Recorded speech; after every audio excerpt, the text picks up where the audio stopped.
ഇറ്റലിയിലും ജർമ്മനിയിലും മുസോളിനിയും ഹിറ്റ്ലറും ഭൂരിപക്ഷം നേടി തെരഞ്ഞെടുപ്പ് വിജയിച്ച ഭരണാധികാരികളായിരുന്നു എന്നത് ഒരു ചരിത്ര യാഥാർത്ഥ്യമാണ്. 924 കൃത്യം 100 കൊല്ലം മുമ്പ് ഇറ്റലിയിൽ നടന്ന തിരഞ്ഞെടുപ്പിൽ, ഇറ്റാലിയൻ ജനറൽ ഇലക്ഷനിൽ മുസോളിനി ജയിച്ചു വന്നത് ജനങ്ങളുടെ ഭൂരിപക്ഷത്തിന്റെ വോട്ട് നേടിയാണ്.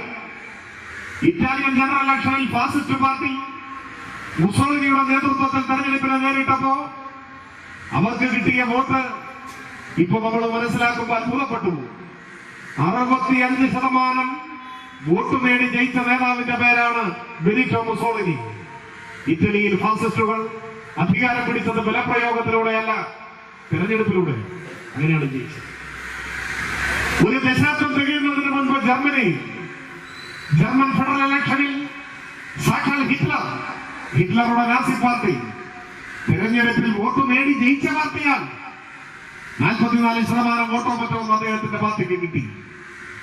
ഇറ്റലിയിലും ജർമ്മനിയിലും മുസോളിനിയും ഹിറ്റ്ലറും ഭൂരിപക്ഷം നേടി തെരഞ്ഞെടുപ്പ് വിജയിച്ച ഭരണാധികാരികളായിരുന്നു എന്നത് ഒരു ചരിത്ര യാഥാർത്ഥ്യമാണ്.